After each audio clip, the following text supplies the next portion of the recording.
एक बार की बात है जब एक शहर में सुनीता नाम की बड़ी ही सुंदर लड़की रहती थी। सुनीता इतनी सुंदर थी कि एक बार उसे कोई देखता तो देखता रह जाता। जब भी सुनीता घर से बाहर निकलती तो आसपास के लड़के उसे छेड़ते थे। सुनीता बहुत ही गरीब थी। सुनीता के घर के पास ही रमेश नाम का एक लड़का रहता था जो सुनीता को काफी पसंद करता था। सुनीता भी उसे पसंद करती थी। वहीं पास में एक मटका बिरयानी वाले की दुकान थी जिस पर जगन नाम का कसाई काम करता था। जगन को सुनीता और रमेश का बात करना जरा भी पसंद नहीं था।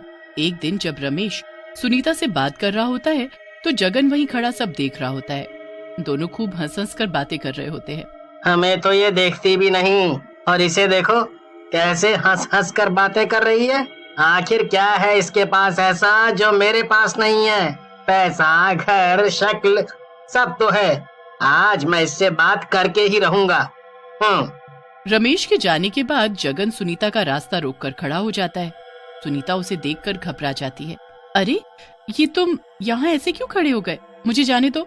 अरे तो मैं तुम्हें कुछ बोल थोड़ी रहा हूँ, मुझे तो बस तुमसे कुछ बातें करनी है। देखो मुझे तुमसे कोई बात नहीं करनी, तुम जाओ यहाँ से। क्यों? अभी उस रमेश से तो बड़े हंस हंस कर बातें कर रही थी, तो मुझसे बात करने में क्या बुराई है? देखो रमेश की बात अलग है और तुम रमेश नहीं हो। अरे जरा मुझे भी तो बताओ क्या अलग बात है उसमें जो मुझ में नहीं है? देखो वो मेरा होने वाला पति है, शादी होने वाली है हमारी, इसलिए अच्छा होगा कि तुम यहाँ से चले जाओ और दोबारा कभी हमारे बीच में मत आना। सुनीता जगन को धक्का देती है और वहाँ से भाग जाती है। जगन सुनीता और रमेश की शादी की बात सुनकर एकदम आग बबूला हो जाता है। उसका गुस्सा 7वें आसमान पर होता है। मैं इसकी शादी किसी और से नहीं होने दूंगा। अगर ये मेरी नहीं तो फिर किसी की भी नहीं हो सकती। जगन उसके बाद भी काफी कोशिश करता है कि सुनीता उससे शादी करने को मान जाए, पर सुनीता को वो एक फूटी आंख नहीं भाता था। जगन का ध्यान हमेशा सुनीता और रमेश पर रहता था। एक दिन जगन को पता चलता है कि सुनीता और रमेश शादी करने वाले हैं और वो गुस्से में अपने दोस्तों के पास जाता है। उसके दोस्त उस वक्त वहीं चौराहे पर बैठे शराब पी रहे थे। अरे भाई जगन, क्या बात है इस वक्त तू यहाँ? अभी के अभी तुम सब चलो मेरे साथ। अरे भाई पर बात तो बता, क्या हो गया? वो सुनीता है ना, सुनीता, वो शादी कर रही है, वो भी उस रमेश से। मैं उसकी शादी किसी और के साथ होते नहीं देख सकता। अरे भाई तो तू चाहता क्या है अब? उसको अभी के अभी घर से उठाकर लाना है और उससे शादी करनी है। अरे भाई अभी थोड़ा शांति रख। ये काम ऐसे नहीं होते। एक काम करते हैं, कल जब वो घर से बाहर निकलेगी तो हम उसे रास्ते से उठा लेंगे, किसी को पता नहीं चलना चाहिए, वरना सब गड़बड़ हो जाएगी। ठीक है, एक दिन और सही, पर कल तुम सब याद से मेरी दुकान पर पहुंच जाना। बस फिर अगले दिन चारों दोस्त सुनीता के इंतजार में शाम को छिपकर खड़े हो जाते हैं और जैसे ही सुनीता आती है वो उसे दुकान में ले जाकर दुकान अंदर से बंद कर देते हैं। नहीं, मैं मर जाऊंगी पर तुमसे शादी नहीं करूंगी। जगन सुनीता को बहुत धमकाता है पर वो उसकी एक नहीं सुनती। अपनी बेइज्जती होती देख जगन सह नहीं पाता और वहीं पड़े छुरे को उठाकर उसके पेट में घुसा देता है। सुनीता वहीं तड़प तड़प कर मर जाती है। अब चीख कर दिखा, मुझे थप्पड़ मारेगी। अरे भाई ये तूने क्या कर दिया? अब तो हम सब जेल जाएंगे। कुछ भी करके इसको ठिकाने लगाना होगा। और अब इसे ठिकाने कैसे लगाएं? इस लाश को बाहर ले जाना खतरे से खाली नहीं है। मेरे पास एक तरकीब है, मैं इसके टुकड़े टुकड़े करके बिरयानी में मिलाकर बेच दूंगा, इसका नामो निशानी मिट जाएगा। चलो अब सब काम पर लग जाओ, हमें रातों रात ये काम करना होगा। बस फिर चारों दोस्त सरिता के टुकड़े टुकड़े कर देते हैं और फिर अगले दिन जगन उसको मटका बिरयानी में मिक्स करके बेच देता है। सरिता के घर वाले और रमेश उसको हर जगह ढूंढ लेते हैं पर उसका कुछ पता नहीं चलता। वो बहुत रोते हैं, परेशान होते हैं, पर सुनीता का कुछ पता नहीं लगता। जगन इस बात से ही खुश हो रहा होता है कि सुनीता उसकी नहीं हुई तो किसी की नहीं हुई, पर उसे क्या पता था कि वो चुड़ैल बनकर अपना बदला लेने आएगी।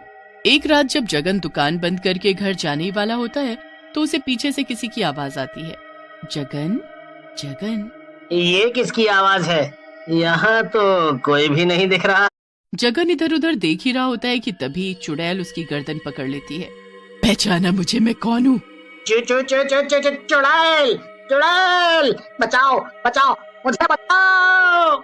मैं चुड़ैल नहीं, वही लड़की हूँ जिसे तूने टुकड़े टुकड़े करके मार डाला। सुनीता हूँ मैं, सुनीता। मैं भी ऐसे ही चिल्लाई थी जैसे तू चिल्ला रहा है, पर तुझे मुझ पर रहम नहीं आया। तेरी वजह से आज मैं इस दुनिया में नहीं हूँ। अब मैं तुझे भी ऐसी ही दर्दनाक मौत दूंगी।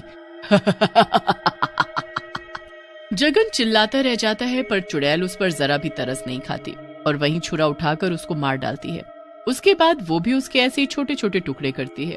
अगले दिन चुड़ैल जगन की दुकान पर भेस बदलकर बैठ जाती है और जगन के शरीर के टुकड़ों की मटका बिरयानी बनाकर बेचने लगती है। बिरयानी ले लो, बिरयानी, बस 10 रुपए में स्वादिष्ट बिरयानी। आओ न भाई साहब, मेरे हाथ की बिरयानी खा कर जाओ। अरे पर तुम हो कौन और जगन कहाँ है? मैं जगन की रिश्तेदार हूँ। कल रात जगन को अचानक गांव जाना पड़ा, इसलिए जब तक वो नहीं आ जाता मैं ही बिरयानी बेचूंगी। अरे पर जगन तो 100 रुपए की बिरयानी देता था और तुम 10 रुपए में बेच रही हो, हैं? ऐसा क्यों? महंगी बिरयानी कम लोग खाएंगे, सस्ती बेचूंगी तो दूर दूर तक जगन की बिरयानी खाने आएंगे, ऐसे ज्यादा कमाई होगी।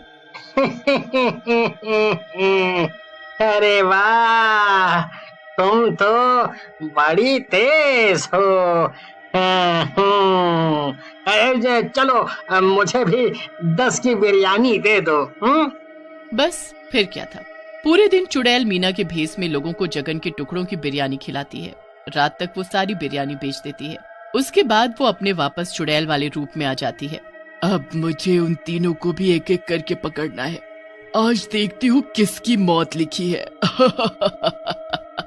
चुड़ैल उन तीनों दोस्तों को ढूंढने निकल पड़ती है कि तभी उसकी नजर जगन के पहले दोस्त पर पड़ती है, जो खंबे के नीचे बैठकर दारू पी रहा होता है।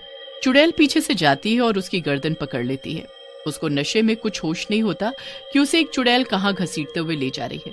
पर जब चुड़ैल उसे जगन की दुकान में ले जाकर वो छुरा उठाती है तो उसकी सारी दारू उतर जाती है। तू सच में चुड़ैल है? तू ये क्या कर रही है?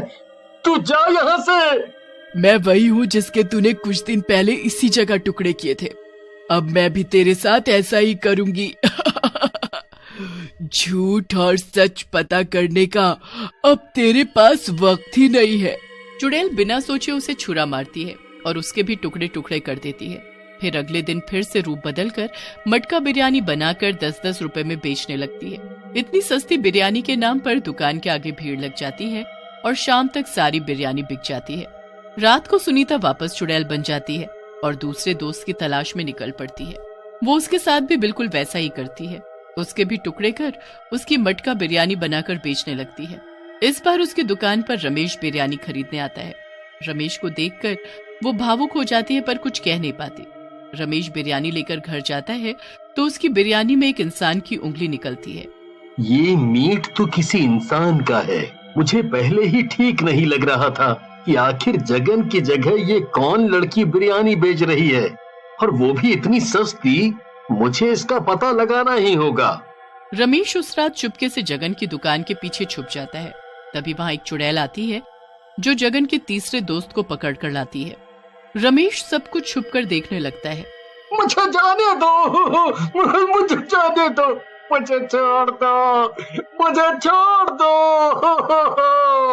क्या तुम चारों में से किसी ने मुझे जाने दिया था? क्या मुझ पर तरस खाया था? नहीं ना, मेरी शादी होने वाली थी रमेश से, पर तुमने मेरे साथ कितना बुरा किया। ये सुनकर रमेश हक्का बक्का रह जाता है। चुड़ैल उस आखिरी शिकार को मारने वाली होती है कि तभी रमेश वहां आकर उसे रोक देता है। फिर सुनीता अपनी सारी कहानी रमेश को बताती है कि कैसे चारों की वजह से उसकी मौत हो गई। रमेश को ये सुनकर बहुत ही दुख होता है और बहुत गुस्सा भी आता है। और अगले दिन रमेश उसे सब लोगों के सामने उसकी और बाकी तीनों लड़कों की सच्चाई बताता है। उसके बाद लोग उसे खूब मारते हैं और उसे पुलिस को दे देते हैं। चुड़ैल दूर से खड़ी सब देख रही होती है। उसकी आंखों में आंसू होते हैं। वो रमेश की तरफ देखकर मुस्कुराती है और वहां से गायब हो जाती है।